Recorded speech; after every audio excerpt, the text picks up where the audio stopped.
আখতারুজ্জামান ইলিয়াস বাংলাদেশের একজন সাহিত্যিক, কিন্তু সর্বোপরি তিনি বাংলা সাহিত্যের একজন প্রধান পথিক। তিনি যা লিখেছেন এখন অনেকের কাছে তা আশ্চর্য স্মরণীয় ও বরণীয় বলে মনে হয়। জীবৎকালে হয়তো অতটা সমাদৃত হননি, কিন্তু সমাদৃত হয়েছেন। আমার সঙ্গে আজকে যারা আছেন তাদের দুজনেরই ব্যক্তিগত পরিচয় ছিল আখতারুজ্জামান ইলিয়াসের সঙ্গে। সাজ্জাদ শরীফ আখতারুজ্জামানের বন্ধু, আর অমিতাভ মালাকার বেশ কম বয়সে, সবে পড়াশোনা শেষ করেছেন, এই সময় হঠাৎ ঠিক করেন যে আখতারুজ্জামানকে নিয়ে একটা তথ্যচিত্র করবেন। তখন তিনি আখতারুজ্জামানের সঙ্গে যোগাযোগ করেন, তার বাড়িতে যান, বেশ কিছুদিন থেকে তথ্যচিত্র হয়। তথ্যচিত্র চেয়ে উনি বলবেন আড্ডা অনেক বেশি হয়, কারণ আখতারুজ্জামান এরকম একজন মানুষ ছিলেন। আপনারা জানেন বোধহয় যে তার লেখা যদি পড়ে থাকেন, তার লেখার মধ্যে খুব সরসতাও ছিল। তিনি এমন একজন মানুষ, ক্যান্সার হয়েছে, তার পা কাটা গেছে, কেমোথেরাপি ইত্যাদি করে টোরে কিছু করা যায়নি, পাটা কাটা গেছে। এই সময় একজন এসে সেই কাটা পা ধরে বেশ হাউ হাউ করে কাঁদছে। তখন আখতারুজ্জামান প্রথমে কিছুক্ষণ বারণ করেছেন, তারপর বলছেন, আচ্ছা তুমি যে আমার পা কাটা গেছে বলে এতটা দুঃখ পাচ্ছ, তোমার তো মাথা নেই, সেই জন্য কি আমি এত দুঃখ কখনো পেয়েছি? মানে উনি সেই রকমই লোক, যখন প্রত্যেকে বলবে এই আরেকটু কাঁদো, আমাকে আরেকটু সমবেদনা জানাও, ওর সেটা ছিল না। উনি মধ্যবিত্ত মানসিকতার মানুষ ছিলেন না, উনি একদম অন্য রকমের। আরও একটা গল্প, সেটা আমি সাজ্জাদদার কাছেই শুনেছি, যে একজন লোক, তার কথাবার্তায় বোঝা যায় একটু হিন্দু মৌলবাদ ঘেঁষা লোক। অনেকক্ষণ ধরে কথা বলছেন, আখতারুজ্জামান একটু বিরক্ত হচ্ছেন, তারপর একটা সময় বলেছেন আমি একটু যাচ্ছি, আমি একটু সিগারেট টিগারেট কিনে চলে আসছি। তখন আখতারুজ্জামান বলছেন একটু দেরি করেই আসুন, দরকার নেই, তাড়াতাড়ি আসার দরকার কি? তা এই লোক যে মধ্যবিত্ত মানসিকতার থেকে অনেকটা দূরে, সেই লোক কিন্তু এমন বহু চরিত্র সৃষ্টি করেছেন, অসামান্য কিছু লেখা লিখেছেন, যেখানে মধ্যবিত্তকে উনি আশ্চর্যভাবে ব্যবচ্ছেদ করেছেন। আমরা প্রথমে জিজ্ঞেস করব সাজ্জাদদাকে, যে আপনি তো ব্যক্তিগতভাবে চিনতেন, বন্ধু ছিলেন, এমনি কথাবার্তার মধ্যে মধ্যবিত্ত এই যে গোষ্ঠীটা, এটার প্রতি তার কীরকম মনোভাব আপনি দেখেছেন? অসম্ভব ঠাট্টার একটা ব্যাপার ছিল, সারাক্ষণ মস্করা করতেন উনি।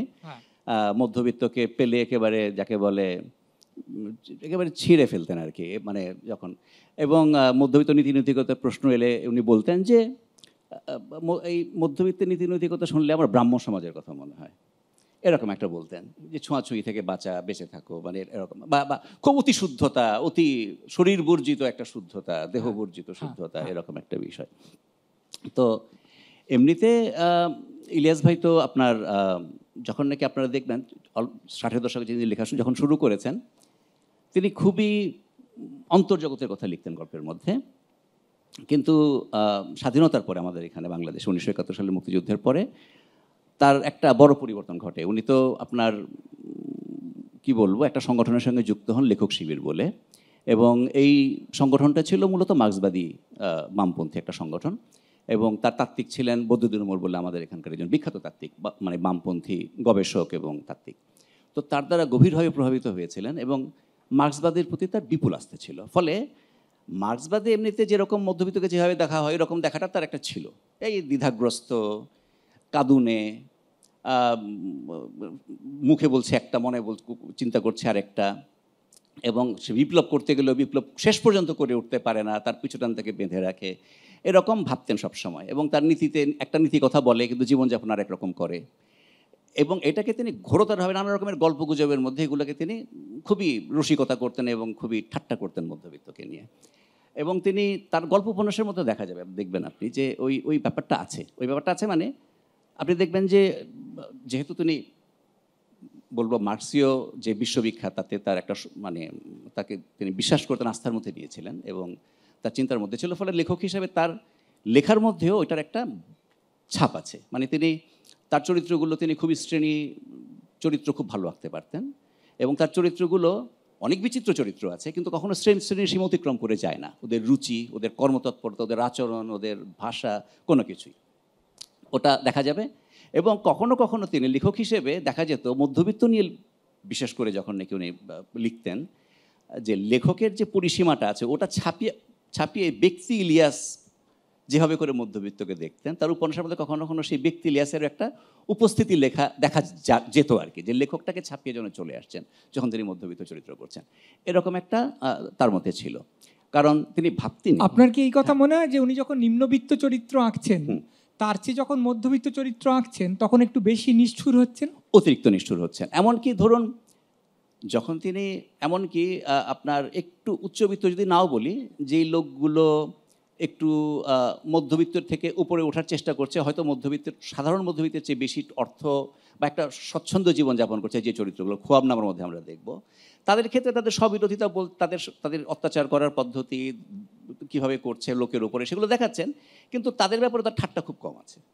আর নিম্নবর্গের যে লোকগুলো, যারা ঠিক আমি বলবো গরিব, গ্রামের বা শহরের যারই হোক, তাদেরকে তিনি যে খুব আদর্শায়িত করে দেখিয়েছেন তাও নয়, কিন্তু না, ওদের মধ্যে প্রচুর ওর লেখার একটা বড় দিকই হচ্ছে যে উনি তাদেরও একবজ্ঞা অপূর্ব অসাধারণ মানুষ, শুধু পয়সা নেই বলেই উদার, এরকম ভাবতেন। এরকম একেবারেই নয় যে গরিব বলেই বিরাট সাধু, এরকম নয়। তাদের মধ্যে অনেক স্ববিরোধিতা আছে, সুযোগ পেলে তারাও নানা কিছু করে, উল্টোপাল্টা জিনিস করে ফেলছে, সেরকম আছে, মিথ্যে কথা বলে ফেলতে পারে এবং খুবই খুবই অমানবিক আচরণও করে ফেলতে পারে কখনো কখনো, সেরকম দেখাচ্ছেন। কিন্তু সব কিছু ছাপিয়ে ওদের প্রতি একটা তবু একটা বলবো নমনীয়তা দেখা যায়, ঠাট্টার ভাবটা কম, ওদেরকে খুব ম্যাটার অফ ফ্যাক্ট দেখাচ্ছেন।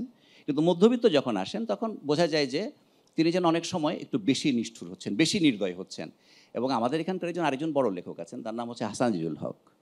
উনি যখন প্রথম আখতারুজ্জামান ইলিয়াসকে আইডেন্টিফাই করেন একজন শক্তিশালী লেখকের আবির্ভাব ঘটেছে বলে, তখন তিনি প্রতিষ্ঠিত হাসান আজিজুল হক, তখন তিনি একটা লেখা লিখেছিলেন আখতারুজ্জামান ইলিয়াসের বিষ বৃক্ষ, এবং সেখানে তিনি দেখাচ্ছেন যে কীরকম বিষাক্ত তার ছোবল দিয়ে দিয়ে তিনি যেন মধ্যবিত্তকে আক্রমণ করতে চান।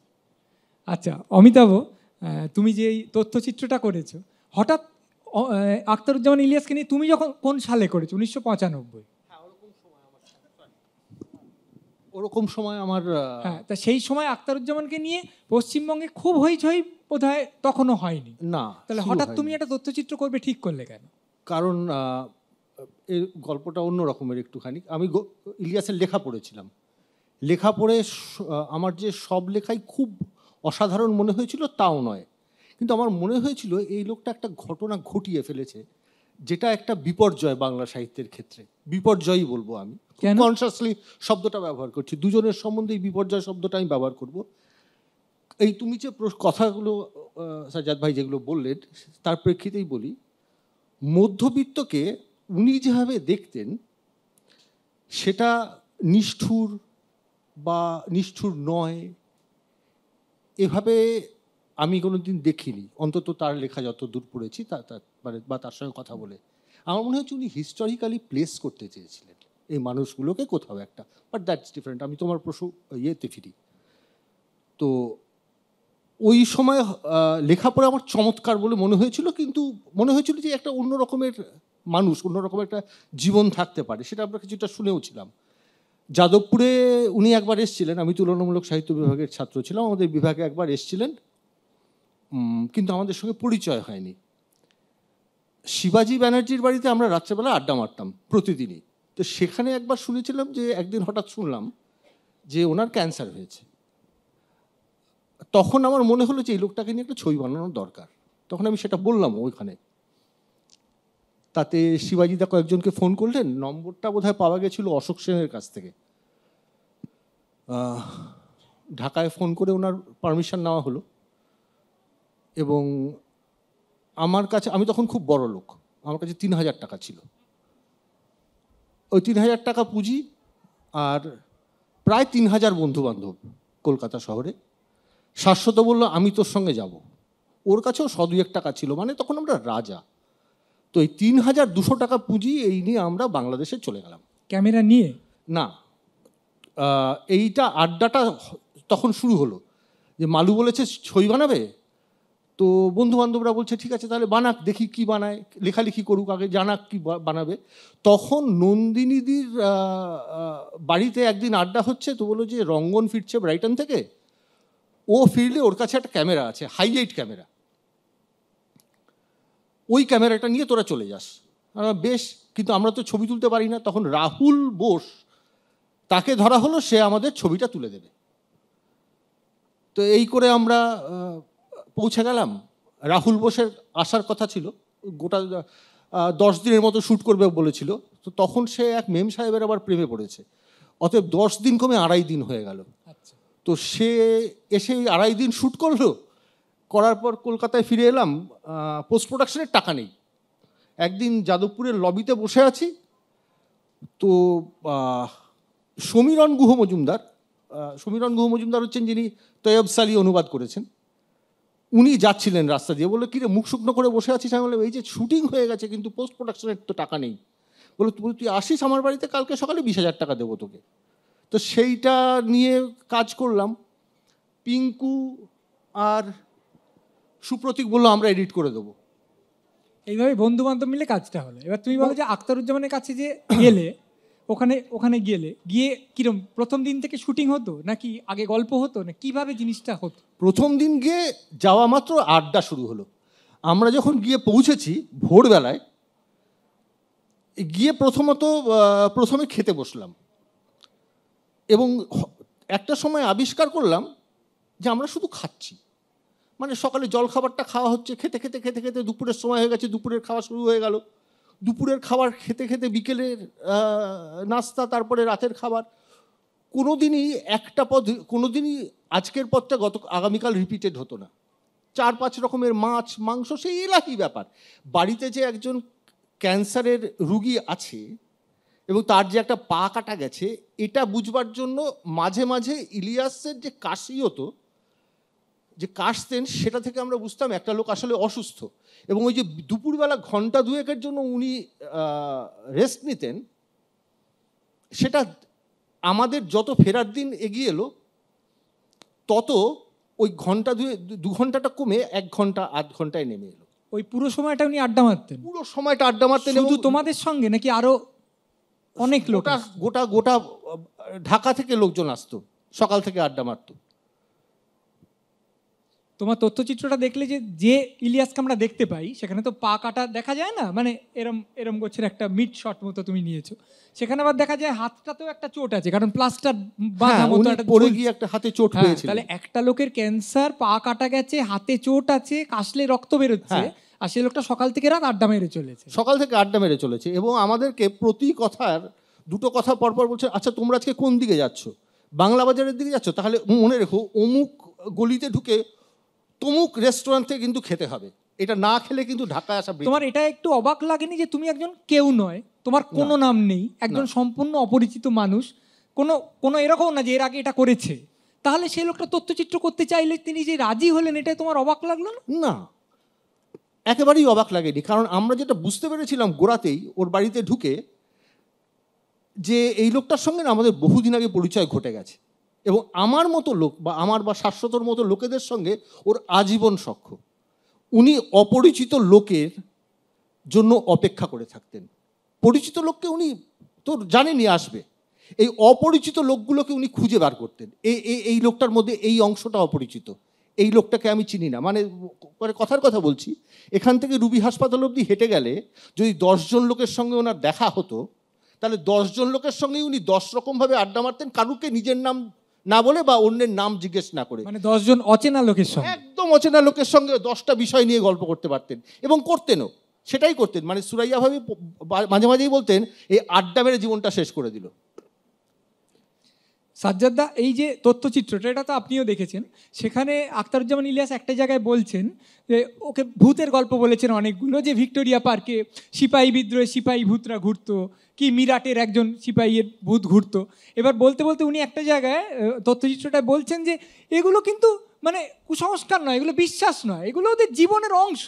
এবং তারপরে ওখানে দেখা যাচ্ছে সোফায় অনেকে বসে আছে, যারা ওরা তো ক্যামেরার পেছনে আছে, সোফায় অনেকে বসে টসে আছে, তাদের একজনকে দেখি আখতারুজ্জামান বলছেন যে ওই যে ও ভূত দেখেনি, কিন্তু একজনকে দেখেছে যে ওই মুহূর্তে ভূত দেখছিল, মানে ভূত দেখছে এই অবস্থায় তাকে নাকি সে দেখেছে।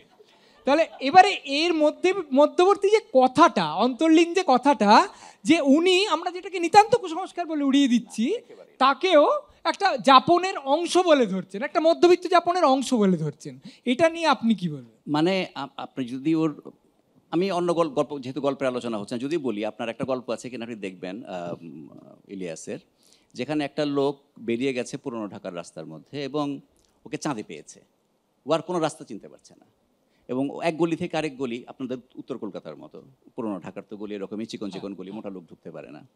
তো ঘুরছে ঘুরছে ঘুরছে ঘুরছে এবং তারপর কি হচ্ছে উনি মনে করতেন, এবং আপনি দেখবেন 2 উপন্যাসের মধ্যে একই জিনিস আছে, যে উনি তো এমনিতে ব্যক্তিগুলোকে শ্রেণী চরিত্রের মধ্যে আঁকলেও তাদেরকে যেই পটভূমির মধ্যে স্থাপন করতেন, যে ভূগোল এবং সময়ের মধ্যে, এটা খুব ইন্টারেস্টিং। আপনি দেখবেন যে যদিও চিলেকোঠার সাথে আগে লিখেছেন এবং সেখানে অল্প জায়গায় একটা ছোট জায়গায় দেখতে পাবেন যখন 1969 সালের গণ আন্দোলন হচ্ছে বাংলাদেশে, ঢাকাতে পুরো দেশ অস্থির এবং রাস্তায় লোক বেরিয়ে পড়েছে সামরিক শাসনের বিরুদ্ধে পাকিস্তানে। সেই সময় তিনি দেখতে পাচ্ছেন যে ওই যে বিরাট জনস্রোত বেরিয়ে পড়েছে রাস্তায়, তার মধ্যে অনুশীলন এবং যুগান্তরের ওই সৈনিকরা আছে, তার মধ্যে ফকির মজনুসার ফকিররা আছে, সন্ন্যাসী বিদ্রোহের সন্ন্যাসীরা আছে, তেভাগ আন্দোলনে যারা মারা গেছে তারা আছে, মিরাটের সেই সিপাহীটা আছে যাকে নাকি সিপাহী বিদ্রোহের পরে গলায় ঝুলিয়ে ফাঁসি দেওয়া হয়েছিল। অসংখ্য মৃত আন্দোলনকারী ইতিহাসের বিভিন্ন স্তর থেকে। ফলে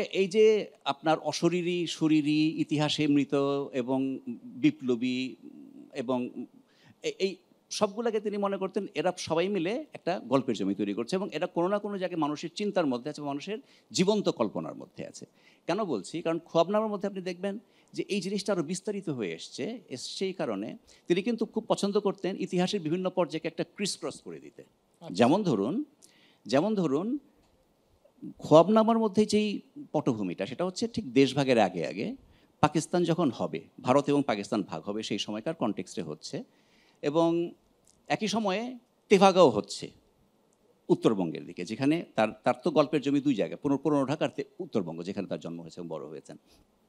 কিন্তু এই গল্পের মধ্যে ছায়া ফেলে আছে 1757 সালে যখন নাকি ইংরেজ যখন নাকি ভারতে এসে দখল করে ফেললো, দ্বৈত শাসন জারি হলো এবং ওয়ারেন হেস্টিংস তখন দায়িত্ব নিয়েছেন।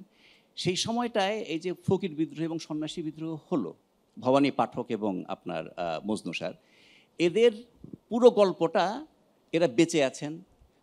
সাহেবদের গুলিতে, গোরা সাহেবদের গুলিতে যারা মারা গেছেন তারা ভূত হয়ে আবার জেগে উঠে সেই খোয়াবনামার যেই গল্পটা যেখানে হচ্ছে, সেখানে একটা বিলের মধ্যে তিনি একটা গাছের মধ্যে, পাকুর গাছের মধ্যে এসে হাজির হয়েছেন এবং ওই জনপদের সমস্ত লোকের মধ্যে তিনি জীবিত আছেন। তারা মনে করে যে ওই বিদ্রোহের সময়কার লোকটা বেঁচে আছে এবং তাদেরকে সে একটা দেখছে, অভিভাবকের মতো দেখছে পুরো অঞ্চলটাকে।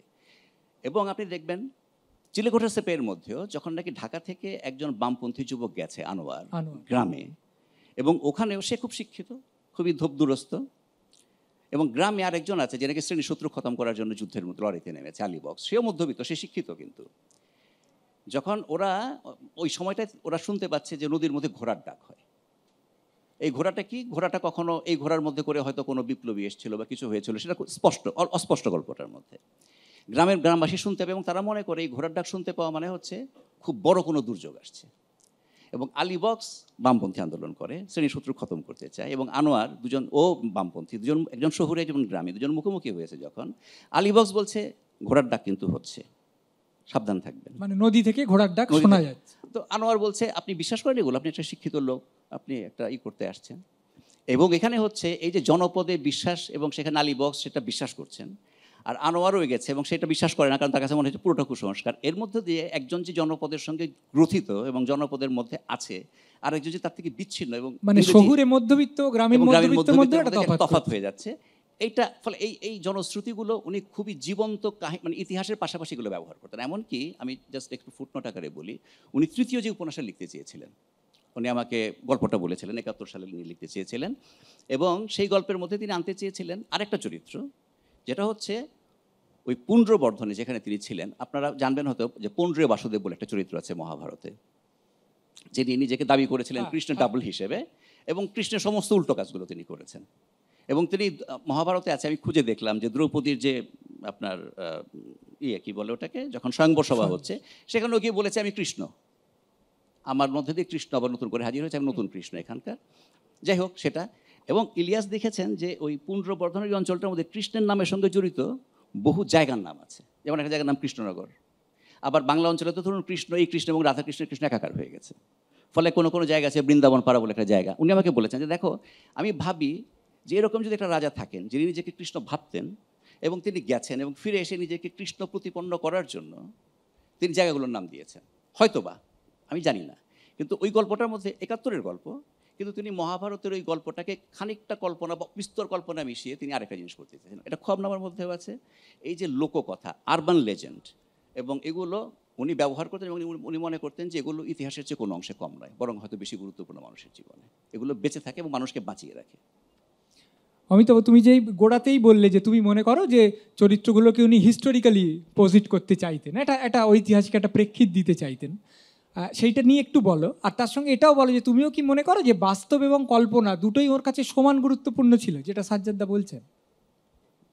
আমি যেটা উনি বারবার বঙ্কিমে ফিরে যেতেন। তো আমি মানে এই ইতিহাস প্রসঙ্গে বলতে গেলে আমার যেটা মনে হয় সেটা হচ্ছে, আমাকে একটা ঘোড়ার পিঠে মানে চাপিয়ে এই রৌদ্রতপ্ত নিদাঘে ছুটিয়ে দেওয়া হলো। আমার কাজটা কি? সেই মুহূর্ত থেকে আমার ইতিহাসটাকে ওই ঘোড়সওয়ারের সঙ্গে জুড়ে দেওয়া। ওই চরিত্ররা যা বলবে, যা দেখবে, ওদের যদি দুঃখ হয় আমার দুঃখ হবে, ওদের প্রেম ভালোবাসা হলে আমার প্রেম ভালোবাসা হবে, ওদের চেষ্টা পেলে আমারও চেষ্টা পাবে।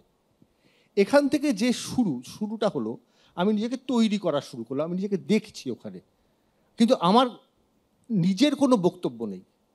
তারপরে হঠাৎ দেখলাম গোড়াতে এসে প্রশ্ন শুরু হলো, নিজেকে প্রশ্ন করা শুরু করলো, চরিত্ররা আমার হয়ে চরিত্র প্রশ্ন করছে। সেখান থেকে মানে আমি দ্রুত সারি ব্যাপারটাকে, দামিনী গুহায় ঢুকেছে, সেখানে একটা আর্তনাদ হলো। আমি জানি না ব্যাপারটা কি, কিন্তু আমার মনে হলো আমার যৌনতাকে বোধহয় প্রশ্ন করা হচ্ছে। আমি ছেড়ে গেলাম ব্যাপারটাকে।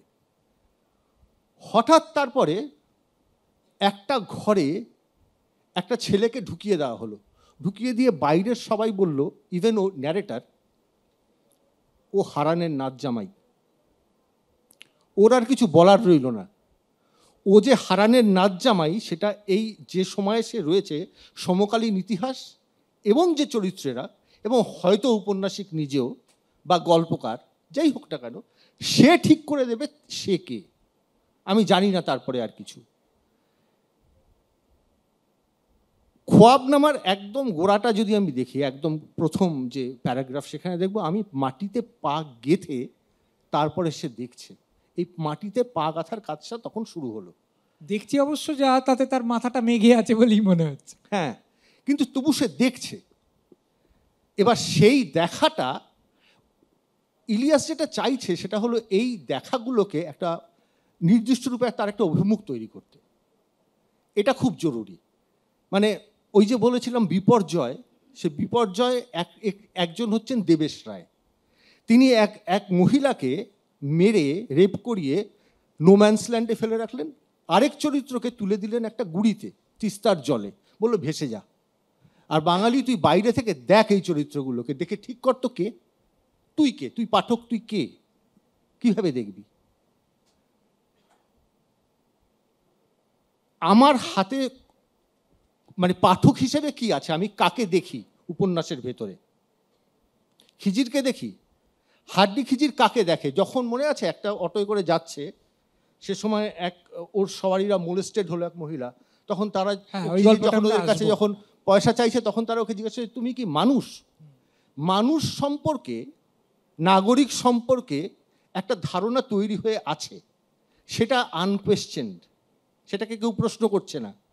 এই উপন্যাসের যে এই ঔপন্যাসিকরা মাঝে মাঝে কয়েকটা জায়গায় সেটাকে প্রশ্ন করছেন।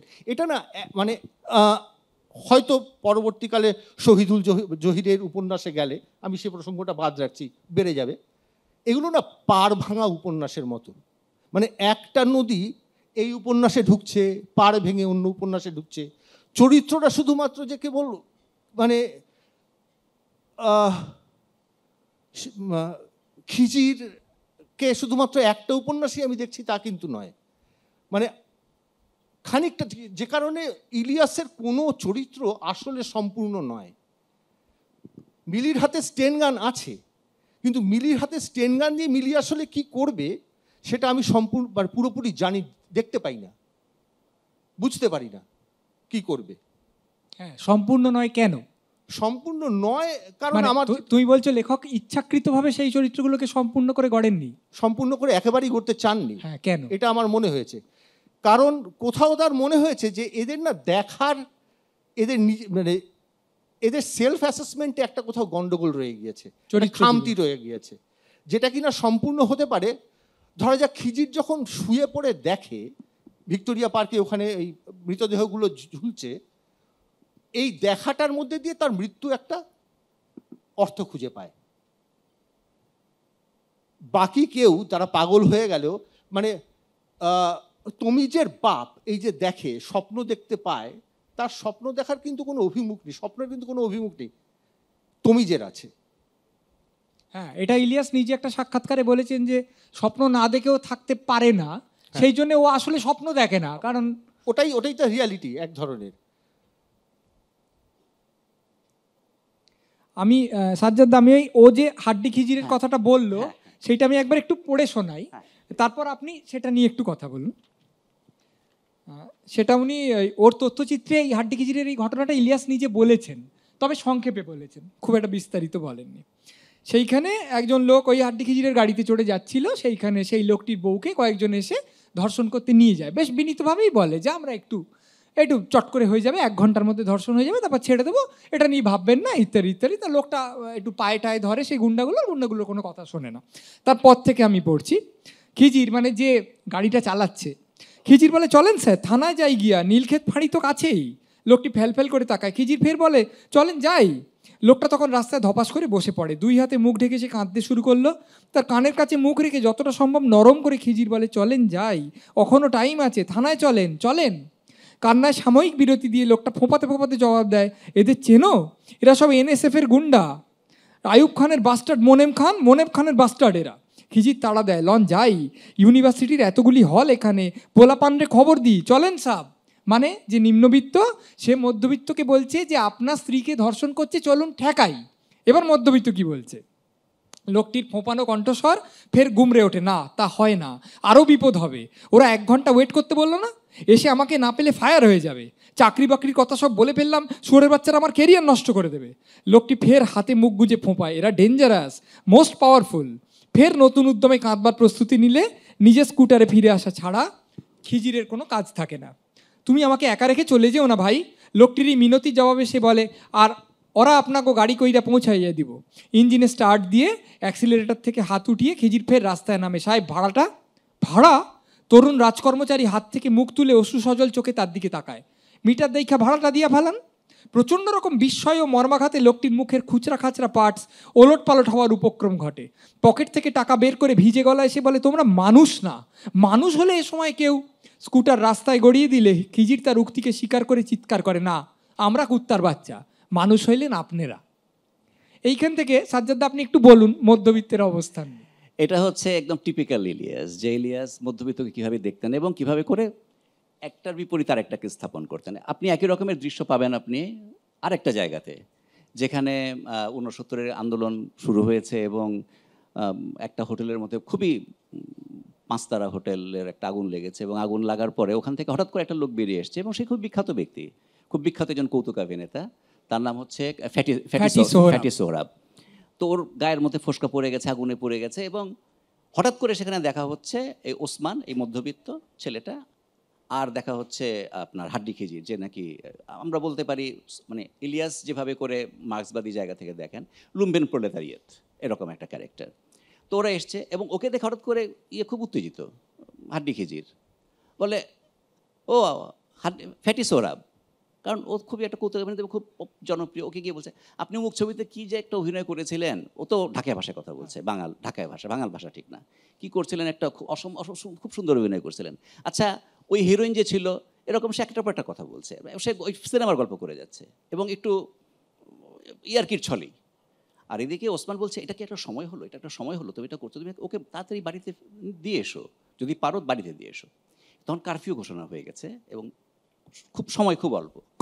কিছুক্ষণ পরে দেখা গেল বলছে, আপনি দিয়ে আসেন না, ও বলছে, কিন্তু ও তো দিয়ে আসছে না। ওসমানকে বলেছে। এবং আমরা দেখিস পরে গিয়ে যে হাড্ডি খিজির বলছে যে, স্যার আপনি বাড়িতে চলে যান, আমি ওরা দিয়ে আসতেছি। ও ঠাট্টা করেছে ঠিকই, কিন্তু ও কাঁধের মধ্যে ওই লোকটাকে নিয়ে এসে আস্তে আস্তে যাচ্ছে, এবং সেটা ওসমান দেখছে, এবং ওসমান শুনে দ্রুত পা চালাচ্ছে। তখন দ্রুত কিভাবে করে নিজের ঘরে গিয়ে মানে উঠবে, কারফিউর সময়টা, সেই সময়টায় এগুলো হচ্ছে জাক্সটাপোজিশন করে দেখিয়েছেন। এবং এরকম অনেক জায়গায় দেখা যাবে। তো এইভাবে করে তিনি মানে মধ্যবিত্তকে যেভাবে করে তিনি দেখিয়েছেন, এবং এটার বিপরীতে, এবং গল্পটার উপন্যাসের শেষটা যেখানে হচ্ছে আপনার খোয়াবনামা তো নয়, চিলেকোঠার সেপাইতে, যে ওসমান পাগল হয়ে বেরিয়ে যাচ্ছে। ওর ঘরের মধ্যে একটা চিলেকোঠার মধ্যে সে আছে, বন্দি অবস্থায় আছে, কারণ তার তখন মাথার মধ্যে একটু বিভ্রাট হচ্ছে এবং হয়তো সে একটা পাগলমোর দিকে চলে যাচ্ছে, এবং বাইরে থেকে হাড্ডি খিজির এসে বলছে চলে আসেন, মানুষ তো বেরিয়ে গেছে। হাড্ডি খিজির উপন্যাসে মারা গেছে বেশ কিছুক্ষণ আগে, হাড্ডি খিজির মারা গেছে, হাড্ডি খিজির একটা মারা গিয়ে তারপর আসছে ওর প্রেতাত্মা এসছে, যে ভূতের কথা আমরা বলছিলাম, তারপর এসে, এবং এই লোকটা তখন যেন হাড্ডি খিজিরের প্রেতাত্মার নেতৃত্বেই, মানে ওই গরিবের প্রেতাত্মার নেতৃত্বেই যেন মধ্যবিত্তের মুক্তিরা করবে। তখন সে বেরিয়ে ঘরের দরজায় যেন একটা বন্দি জায়গা, এবং সে দরজাটা লাথি দিয়ে খুলে ছিটকে পড়ে যায় নর্দমার মধ্যে বেরিয়ে, এবং উঠে দাঁড়ায়, মাথা তার কেটে গেছে এবং হয়তো নর্দমার ময়লাও লেগে গেছে, এবং তার মধ্য দিয়ে এই অবস্থায় সে বেরিয়ে যায়, এবং পাগলামো করতে করতে মুখের, তখন সে প্রলাপ বকতে বকতে বেরিয়ে যায়। কারণ মধ্যবিত্তের মুক্তি একটা পাগলামোর মধ্যে ছাড়া হবে না। এটা হচ্ছে ইলিয়াসের যেই তার যে মানে সামাজিক যে দেখার জায়গাটা, সেটা এরকম। আর সবসময় উনি কিন্তু সত্যি সত্যি একটা বৃহত্তর ভূগোলের মধ্যে এবং বৃহত্তর ইতিহাস পটের মধ্যে তিনি এই চরিত্রগুলোকে স্থাপন করেন। মজার ব্যাপারটা হচ্ছে এখানে চরিত্রগুলো তিনি যতই শ্রেণীর সীমার মধ্যে আঁকুন না কেন, ওই ভূগোল এবং যে ইতিহাসের সীমাটা, ওটা মাঝে মাঝেই আমাদের চেনা ইতিহাস এবং ভূগোলের সীমাকে অতিক্রম করে যায়। এটা হচ্ছে দেখার ব্যাপার। চরিত্রগুলো ওর মধ্যে কাজ করে, ওর মধ্যে অ্যাক্ট করে, ওর মধ্যে প্লে করে। এবং আপনি যেটা বলছিলেন, ওসমান যখন পাগল হয়ে বেরিয়ে যাচ্ছে, তার আগেও প্রথমে বালিশের তলা থেকে চাবিটা নিয়েছে, ওকে পাহারা দিচ্ছে আনোয়ার, যে একজন মার্ক্সবাদী, যে বিপ্লব করতে চায়। এবার সে বেরোবার আগে পেচ্ছাপ করছে, ঘুরিয়ে ঘুরিয়ে পেচ্ছাপ করছে, এবং করতে করতে সে বলছে, তার দিক থেকে ইলিয়াস দেখাচ্ছেন যে সেন্ট্রিটা শুয়েছিল, ও নিজের বন্ধুকে চিনতে পারছে না, ভাবছে সেন্ট্রি প্রহরা দিচ্ছে, তার পেছনেও সে পেচ্ছাপ করলো, এবং যখন দেখলো উঠলো না, বালিশের তলা থেকে চাবিটা নিয়ে নিল। ফলে যে বিপ্লবী মধ্যবিত্ত তার পাগল বন্ধুকে পাহারা দিচ্ছিল, তাকে এ কিন্তু একজন সেন্ট্রি বলে দেখছে, যে তাকে প্রকৃত বিপ্লবে অংশ নিতে দেয় না, দিয়ে তারপর সে হাড্ডি খিজিরের নেতৃত্বে, যে একজন লুম্পেন তার নেতৃত্বে বেরিয়ে চলে যায় পাগল হয়ে। রাইট। এমনকি আপনি যদি অন্য দিক থেকে দেখেন, মধ্যবিত্ত আরো কয়েকটা জায়গায় দেখা যায়, যেমন ওর গল্পের মধ্যে সময়হনের প্রসঙ্গ খুব আসবে, প্রচন্ড এসছে, এবং উনি একটা সাক্ষাৎকারে বলেছেন যে মধ্যবিত্ত তার কল্পনার মধ্যেও তার শ্রেণীর সীমাটা ছাড়িয়ে যায়। কিন্তু এটা আমি আলাদা একটা প্রশ্ন করবো এক্ষুনি।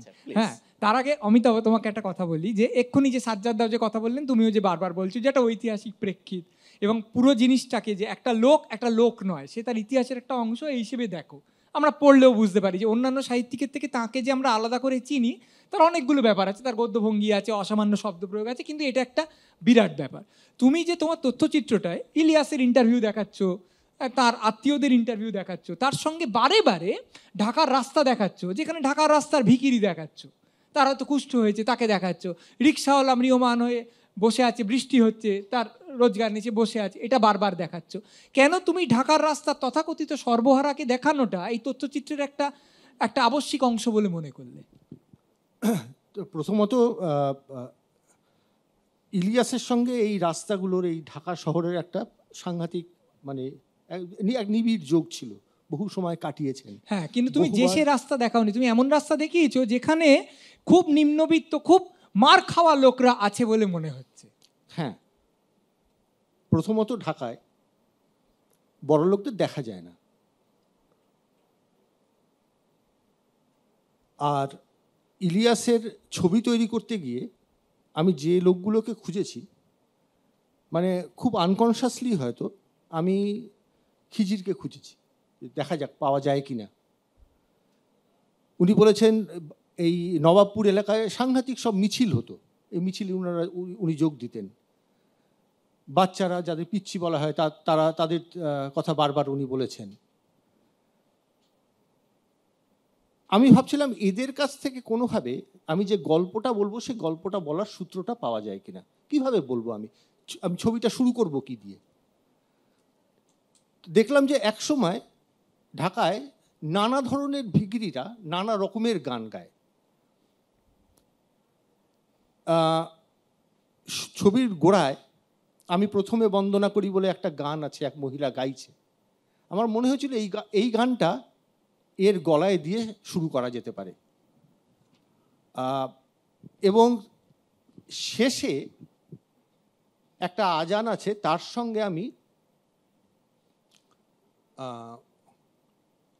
ফয়েজ আহমেদ ফয়েজের লেখা একটি কবিতা, সেটার হাম দেখেঙ্গে, ইকবাল বানুর গাওয়া, হ্যাঁ। সেটা ব্যবহার করি।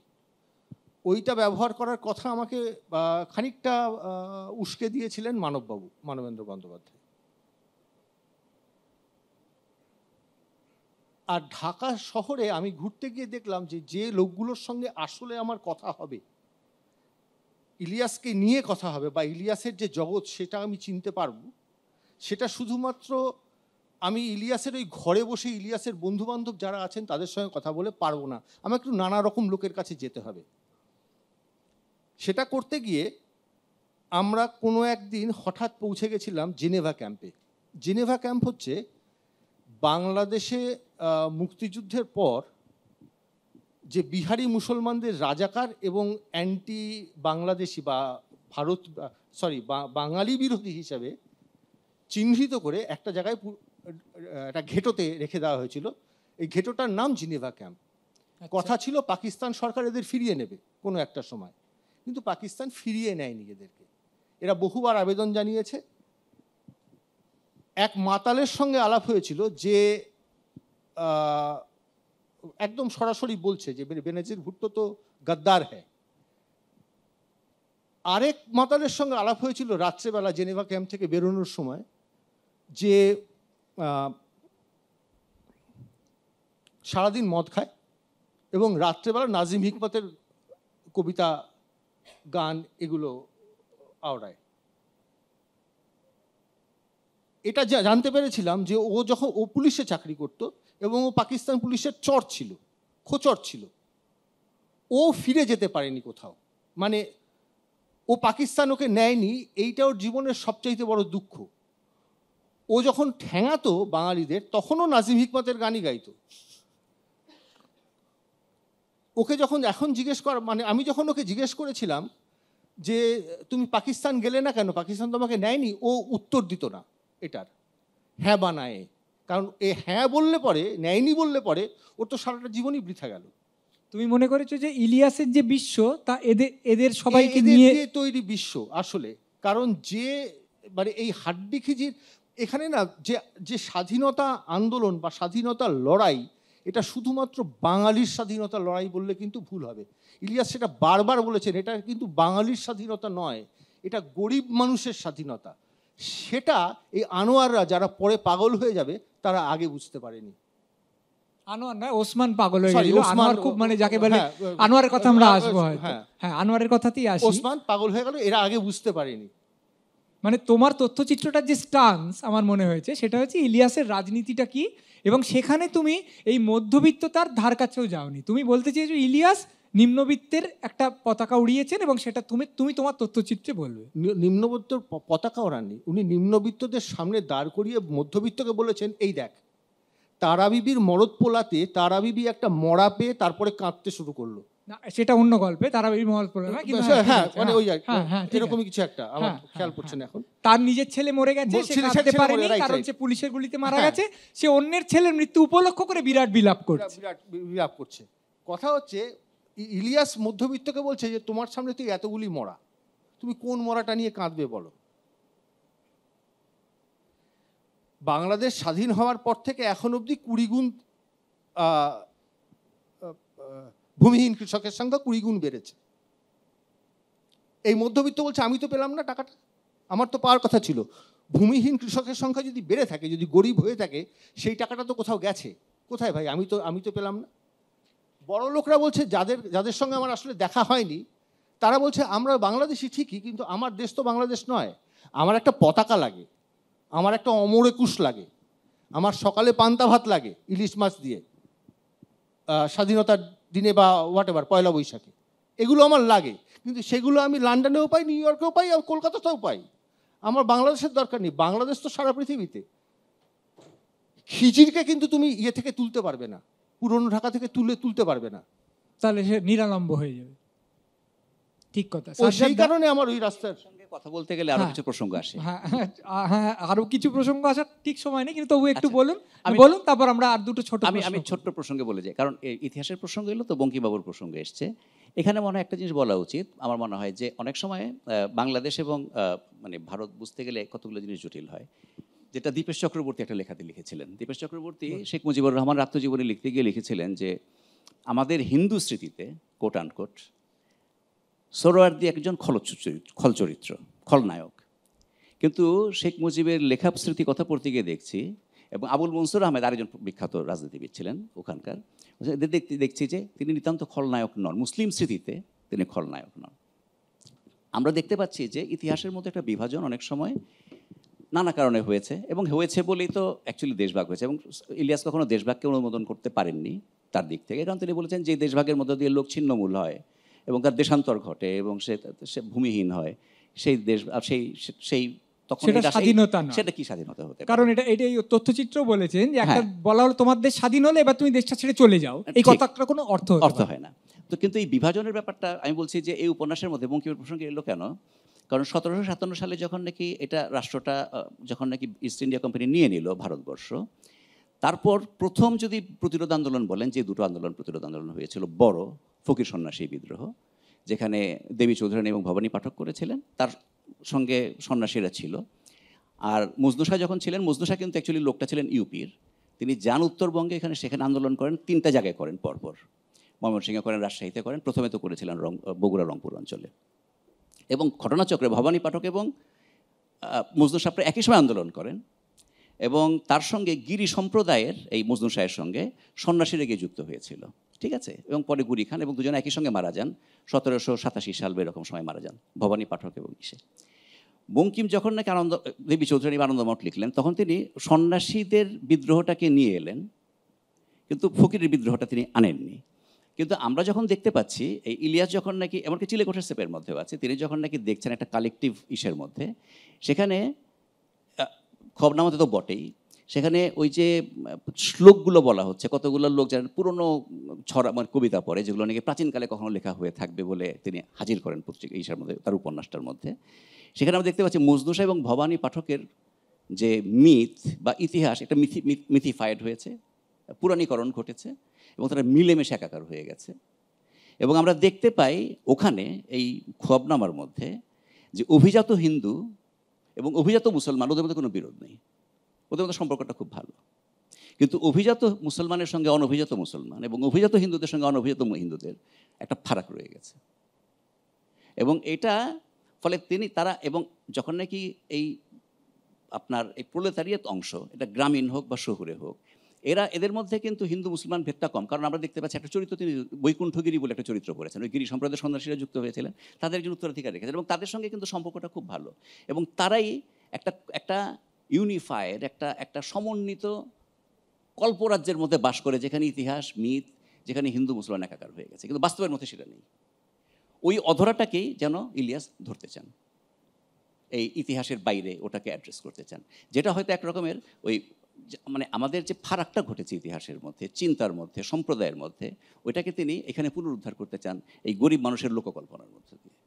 আমরা সেখান থেকে একটা মধ্যবিত্ত জায়গায় আসি, যেখানে আপনি যেটা বলছিলেন যে ইলিয়াসকে যেরকম হয় বাঙালিরা বলে আপনার লেখা এত সমেহন আসে কেন, কারণ সত্যি তো যৌনতা বলে তো কিছু আসলে হয় না। তো সেইখানে ইলিয়াস বলেছেন, কম করেই বলেছেন, কিন্তু উনি যেটা বলতে চাইছেন যে একজন ছেলে সে একটা সমেহন করছে, যেটা সাজ্জাদদা বলছিলেন, সে একটা মেয়েকে ভেবে সমেহন করার চেষ্টা করছে, যে খুব বড়লোক মেয়ে, রূপসী মেয়ে, কিন্তু মুশকিল হচ্ছে সে ওই ফ্যান্টাসির মধ্যেও মেয়েটার চেহারাটা পুরো মনে করতে পারছে না। অর্থাৎ মেয়েটা তার এতটা নাগালের বাইরে যে সে বিছনায় শুয়ে মাস্টারবেট করবে, সেখানেও সে মেয়েটাকে যেন ধরতে পারছে না। আমি একটা জায়গায় পড়ছি, এটা অনেকটা জায়গা, আমি একটু দ্রুত পড়ার চেষ্টা করি। মেয়েটার মুখ কি তাড়াতাড়ি ঝাপসা হয়ে আসে, ওকে আমি কিছুতেই এই ঘর থেকে হারিয়ে যেতে দেবো না, ওকে হারালে চলবে না। প্রবল বাসনাকে বাম হাতে আঁকড়ে নিয়ে হাসানো শিষ্ণ শিষ্যে সেই হাত চেপে ধরলো পরম আদরের সঙ্গে। আচ্ছা, এমন তো হতে পারে ওই স্টপেজেই আমিও নেমে পড়লাম, মানে বাসে মেয়েটিকে সে আজকে দেখেছে, এইবার তার একটা চিলে কোঠায় বসে সে এখন শুরু করছে তার সমেহন। এবার সেখানে কে কিচ্ছু জানে না, মেয়েটার সম্পর্কে কিচ্ছু জানে না, সোফিয়া লোরেনের মতো দেখতে বলে মেয়েটার নাম সে মনে মনে দিয়ে দিয়েছে সোফিয়া। এইবার তাকে সে আনতে চেষ্টা করছে, তার মনোজগতে আনতে চেষ্টা করছে, কিন্তু কোনোভাবে পেরে উঠছে না। এইবারে শাড়ির রং মনে নেই, শাড়িতে বোধহয় অনেকগুলো ফুল আঁকা ছিল, আমি এটা বাদ দিয়ে পড়ি। আমরা যাচ্ছি, হঠাৎ ভীষণ বৃষ্টি আরম্ভ হলো, কোথায় যাই, যে বাড়িটার বারান্দায় গিয়ে দাঁড়ালাম, মেয়েটা ঠিক সেই বাড়িতেই ঢুকলো, এটা ওদেরই বাড়ি। কিন্তু কী করে তা হয়, খালি বাজে উপন্যাস ও সিনেমা এরকম পাওয়া যায়, পৃথিবী জুড়ে কি উপন্যাস ঘটে চলেছে, চলুক না। মানে মধ্যবিত্ত নিজেকে সংশোধন করতে করতে চলেছে যে এটা বোধহয় একটু পাতি হয়ে যাচ্ছে, কিন্তু আমার না হোক হোক হোক, মানে কিছু তো করার নেই, আমাকে একটা যৌনতা উপভোগ করতে হবে। এবার ও শাড়ি যাচ্ছে তো এরকম ভিজে গেছে, সেই বহু ফুলে প্রিন্ট করা শাড়ি ভিজে যাওয়ায় সমস্ত দেহটা একটা মস্ত ফুলের তোড়া হয়ে ফুটে উঠেছে, সব সব শব্দ হয় শাড়ির, বাইরে বৃষ্টি পড়ে, ঠিক বইতে যেমন হয়, ঘরে লোকজন কেউ নেই, মেয়েটা আমাকে নিবিড় করে জড়িয়ে ধরে। ভালো, ফ্যান্টাসিটা চমৎকার। এইবারে হাসানের তীক্ষ্ণ রক্তে উজান স্রোত কলকল করে ওঠে, ওর হাত আরও দৃঢ় আরও গতিশীল হয়, কিন্তু এই সময় ক্ষীণ একটা প্রেম বোধ ওকে বড্ড বিরক্ত করতে লাগলো। যদিও খুব ক্ষীণ, খুব ঝাপসা, সমস্ত ব্যাপারটাকে একটা মহিমা দেবার জন্যে ওর মধ্যবিত্ত কাঙালপনা হ্যাংলামো শুরু করলো। মানে এটা কি, একটা ছেলে মেয়ে দুজনকে চেনে না, জন্য তো হচ্ছে ফ্যান্টাসি, সময়ানের ফ্যান্টাসি, সেটা তো হচ্ছে না তখন। সুতরাং সেই মেয়ে শুকনো জামা কাপড় পরে একটা বেতের চেয়ারে বসে থাকে। বইতে যেমন পাওয়া যায়, সোফিয়া লোরেনের ভেজা চুল ছড়িয়ে পড়েছে চেয়ারের পেছনে, ঝমঝম বৃষ্টি পড়ে বাইরে, বিকেলবেলায় রাত্রির অন্ধকার ঘনায়, হাসান খুব গভীর স্বরে ডাকে সোফিয়া। মানে ঠিক একটা যে যে পাতি ন্যাতে প্রেম আমরা খুব ভালোবাসি। কণ্ঠস্বর কার মতো হবে, কার মতো? আমার নাম কে বললো তোমাকে? হাসান বলল, আমার হৃদয়। এই পর্যন্ত এসে হাসান বড্ড কৌতুক বোধ করে, এসব জিনিস আমার জন্যে নয়, তবু সোফিয়াকে বলতে ইচ্ছে করে, আমি জানো সারাদিন আমার যেন কাটতে চায় না, তোমার সঙ্গে কখন দেখা হবে, কখন দেখা হবে। এখানে নিজেকে প্রায় গেঁয়ো মনে হলো, ফিল্মি ধরনের ফাজিল গেঁয়ো। প্রেমের সিনটা তাড়াতাড়ি শেষ করে দেওয়া দরকার। তাই সোফিয়ার পিঠে হাত রেখে ওকে সামনে টেনে আনে। আস্তে আস্তে জামার ভেতরে হাত দিয়েছে, কিন্তু একটু নরম না, তবু হাত রেখেছে। এমন সময় খুব কঠিন কণ্ঠে কে যেন খেঁকিয়ে ওঠে, সুফিয়া। মানে একজন মধ্যবিত্ত, সে তার ফ্যান্টাসিটিকে অবধি যাপন করতে পারে না, সারাক্ষণ যেন তার মধ্যে আরেকটা লোক দাঁড়িয়ে আছে যে তাকে এটা নয় ওটা, ওটা নয় এটা, এটা নিয়ে সাজ্জাদ একটু বল। মানে মধ্যবিত্তের এই যে দ্বন্দ্ব, যে নিজেকেও সে ভালো করে সহ্য করে উঠতে পারে। মানে মানে মানে এটাই, এটা ইলিয়াসের বললাম না, ওই যে ওই সুফিয়া নামটা আবার এখানে কিন্তু খুব সিগনিফিক্যান্ট, কারণ সুফিয়া নামটা সাধারণত গরিব ধরনের, বাংলাদেশে গরিব ধরনের মেয়েদের নাম হয় এবং গ্রামের নাম হয়, এবং তারা সাধারণত বাড়িতে কাজ করতে আসে। ফলে ওই সোফিয়া লোরেন যে সুফিয়া হয়ে গেল এবং তার মা যে সুফিয়া বলে ডাকলো এবং ওকে যে ফ্যান্টাসি থেকে ছিঁড়ে বের করে আনলো, এটা হচ্ছে প্রকৃত ইলিয়াস আর কি। ইলিয়াসে হয়ে করে দেখেছেন মধ্যবিত্তকে। মানে মধ্যবিত্ত কখনোই, মজার ব্যাপারটা হচ্ছে এখানে যে আমরা যখন নাকি আপনার ইসের মধ্যেও দেখি, আপনার কি বলে, ওর উপন্যাসগুলোর মধ্যে এই মধ্যবিত্তগুলো হাজির, যারা কল্পনার মধ্যে, আমরা দেখি যে কল্পনার মধ্যেও আমরা দেখবো, এখানে খোয়াবনামার মধ্যে আছে যে বড় মেয়ের বাড়ির মেয়ে বিয়ে করতে চায়, কিন্তু সেখানে গিয়ে তাদের কীভাবে করে ছোট হতে হচ্ছে, কি করতে হচ্ছে। মানে মধ্যবিত্তকে তিনি কোনো একটা স্পেস দিতে রাজি নন যে কল্পনার মধ্যেও সে, ও একটা তাত্ত্বিক কথা বলে নাও ভালো। উনি একবার আমাকে কথায় কথায় বলেছিলেন, এবং উনি খুব বিশ্বাস করেন যে মধ্যবিত্তটা অ্যাকচুয়ালি একেবারে ক্লাসিক্যাল মার্কসিস্ট অর্থে, যে মধ্যবিত্ত বলতে যেটা বোঝায়, যে মার্কসিজমে তো বড়লোক বলে কিছু, উচ্চবিত্ত বলে কিছু নেই, বুর্জুয়া বলে একটা ব্যাপার আছে, একটা সোশ্যাল ফরমেশনের মধ্যে বুর্জুয়া হয়, এবং তিনি মনে করেন যে বুর্জুয়া লিজুর হিসেবে মধ্যবিত্তের জন্ম হয়, পেটি বুর্জুয়া বলে, এবং এটা বিশ্বাস করতেন তিনি। এবং তিনি মনে করতেন যে অ্যাকচুয়ালি ওরা মনে করে বটে যে তারা ওই উচ্চবিত্তের ওই বুর্জুয়ার অংশ, কিন্তু মূলত এদের মধ্যে বিভাজন করতে থাকে, কেউ 1-2% লোক হয়তো বড় লোক হয়ে যায়, আর বাকিরা সবাই থিতিয়ে পড়ে যায় নিচের দিকে। ফলে এই মধ্যবিত্তের জন্য তার কোনো করুণা নেই, কোনো মায়া নেই, কোনো মহব্বত নেই। যার জন্য উৎসব ছোট গল্পে উনি দেখাচ্ছেন যে একটা বড় লোকদের পার্টিতে মধ্যবিত্ত গেছে, সেখানকার যতজন পেরেছে মেয়ের ছবি ভালো করে নিয়ে এসছে, যে বউয়ের সঙ্গে যখন যৌনতা করবে ওই মেয়েগুলোকে ভেবে যৌনতা করবে।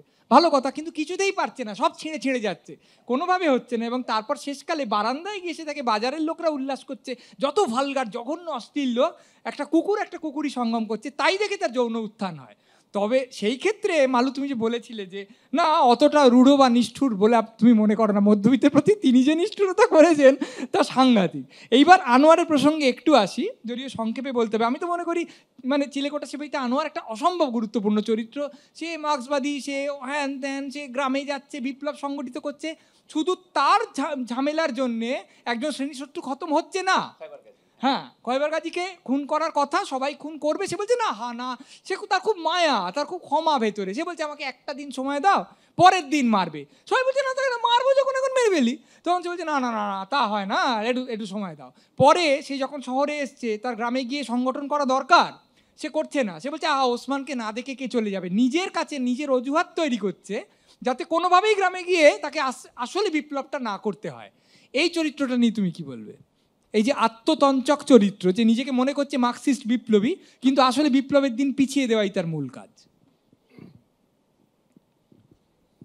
ইলিয়াসের মানে আমি একটা মানে দুটো বিপর্যয়ের কথা বলবো বলেছিলাম, তার মধ্যে একটা বলেছি দেবেশ রায়, একটা দেবেশ রায়। ইলিয়াস। আরেকটা সতীনাথ ভাদুড়ির, যে লোকটি গান্ধী বাবাকে দেখছে, সে এই কোনোভাবেই কোনো রকম কোনো বিপ্লব, কোনো জাতীয়তাবাদ কোথাও নেই, কোথাও তার কোনো জায়গা নেই, কিন্তু সেই প্যাঁচে পড়ে গেছে, তাকে কোনোভাবে এখান থেকে বেরোতে হবে। ইলিয়াস কিন্তু মধ্যবিত্তকে বলছে, তুমি দেখো ভাই, তোমার সামনে না এই লোকগুলোকে আমি রেখেছি, এই লোকগুলো তোমার সামনে আছে, তুমি বেরোবার চেষ্টা করো। নিষ্ঠুর মানে কোনো পথ না থাকাটা, সে মানে অর্থে আমি ইলিয়াস মনে করছেন যে এই লোকগুলোর কাছে আশা বেরোবার একটা রাস্তা আছে। আছে, মানে আশা মধ্যবিত্ত, তার তথাকথিত মধ্যবিত্ততা পেরিয়ে যেতে পারবে। সে পারবে, কারণ তার জন্য একটা অন্য রকমের বাস্তব অবস্থা, সেটা সে খুঁজে দিচ্ছে, খুঁজবার কথা বলছে।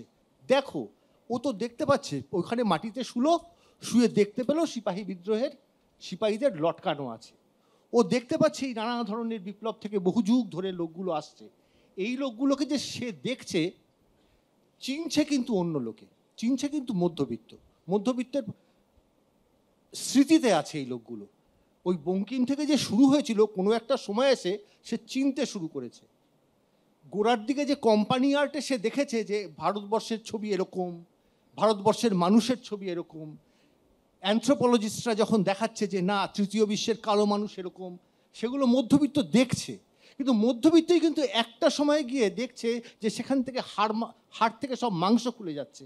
জয়নুল আবেদিনকে দেখছে, সে সোমনাথ হোরকে দেখছে, সে এই ছবিগুলো দিয়ে তৈরি করছে তার নিজস্ব একটা জগৎ। এইটাকে কোনোদিন অস্বীকার করা যাবে না, এইটাকে কোনোদিন অস্বীকার করেনি ইলিয়াস। সে যেটা বলছে সেটা হলো, পাশাপাশি যেটা বলছে, তোমার একটা অন্য বাস্তব দরকার। তো কিভাবে দরকার? এই ভূতের গল্প? বেশ, শোনো, ভূতের গল্পকে তুমি যদি একটা রাজনৈতিক অভিমুখ না দাও, তাহলে সেটা কল্পবিজ্ঞানের গল্প হয়ে থেকে যায়। সেটা অন্য বাস্তবে হয়, বাস্তব সে তুমি যে নামই দাও না কেন, জাদু বাস্তবই বলো আর যাই বলো, সেটা অন্যরকম বাস্তব হয়, তাকে যদি তুমি একটা রাজনৈতিক অভিমুখ দিতে পারো। সাজ্জাদদা, আপনি এই আত্মতঞ্চক আনোয়ারকে নিয়ে কি বলবেন? কোনটা?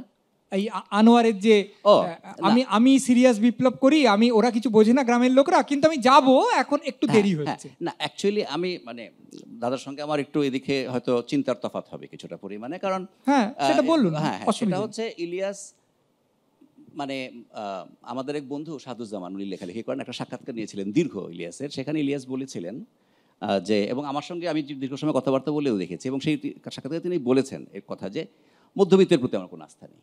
উনি নিজেও মধ্যবিত্তের, উনি বলে যে আমি নিজেও তো বুঝি যে এত টানাপোড়েন কত আমাদের মধ্যে আছে, এবং তিনি বলছেন যে শেষ পর্যন্ত মধ্যবিত্তকে যদি মুক্ত হতে হয়, উনি বলছেন ওসমান আর আনোয়ারের চেয়ে উনি বলছেন ওসমানের সম্ভাবনা বেশি চরিত্র হিসেবে, যদিও আনোয়ার মার্ক্সবাদ করছে এবং যাচ্ছে। তিনি বলছেন যে এরা যেই পদ্ধতির মধ্যে দিয়ে গেছে, তারা অনেকটা পরিমাণে মানুষের থেকে ওই পদ্ধতির মধ্যে দূরে সরে এসছে, কিন্তু ওসমানের এখনো পর্যন্ত ওর যে জীবনযাপন, তার একটা সারল্য আছে, সে এখনো পৃথিবীর দিকে সরল চোখে তাকিয়ে দেখে, ফলে ওর সম্ভাবনা আছে। একটা সারল্য আর মানব দরদ আছে, আর এদের হাতে কিছু তাত্ত্বিক কচকচি, ওরা একটা তাত্ত্বিক জগতের মধ্যে ঢুকে গেছে। ওর এখনো পর্যন্ত সরলতাটা আছে, যেখান থেকে সে মানুষকে একটা ফ্রেশ, একটা সতেজ চোখে দেখতে পারে। যদিও তিনি মনে করেন তারপরেও একটা পাগলামোর, উনি বলছেন যে আমি পাগল করেছি ওকে চরিত্র হিসাবে, যখন সে বেরিয়ে আসে তার চৌহদ্দি থেকে এবং আনোয়ারের সেই শক্ত শাসন থেকে যখন বেরিয়ে আসছে, তাকে একটা পাগলের মতন হয়েছে। মানে ও যেই মেন্টাল স্টেটের মধ্যে থাকে, যেটাকে মধ্যবিত্ত তার রুচি এবং তার শৃঙ্খলার জগৎ বলে মনে করে, তার যুক্তির জগৎ বলে মনে করে, ওকে যদি মুক্ত হতে হয় ওই যুক্তি, শৃঙ্খলা এবং সেই জায়গা থেকে তাকে বের হয়ে আসতে হবে, না হলে মধ্যবিত্তের মুক্তি নেই। এটা হচ্ছে ইলিয়াসের কথা। নমস্কার, আমরা আজকের আলোচনা এখানে শেষ করছি। এর ফলে যদি আপনারা যারা ইলিয়াস পড়েননি একটু পড়েন, আর যারা পড়েছেন তারা আর একটু ভালো করে পড়েন, তাহলে আমাদের খুব ভালো লাগবে। আর মধ্যবিত্ত নিজেকে চিনে নেওয়ার অনেকগুলো আয়না আছে, এই উৎসবও তার মধ্যে অন্যতম। সেখানে ইলিয়াসও যে একটি আয়না, সেটা আমরা দুজনের কথাবার্তা থেকে বুঝতে পারলাম। ধন্যবাদ সাজ্জাদদা, ধন্যবাদ অমিতাভ। আজকে এইটুকুন, নমস্কার ও ধন্যবাদ।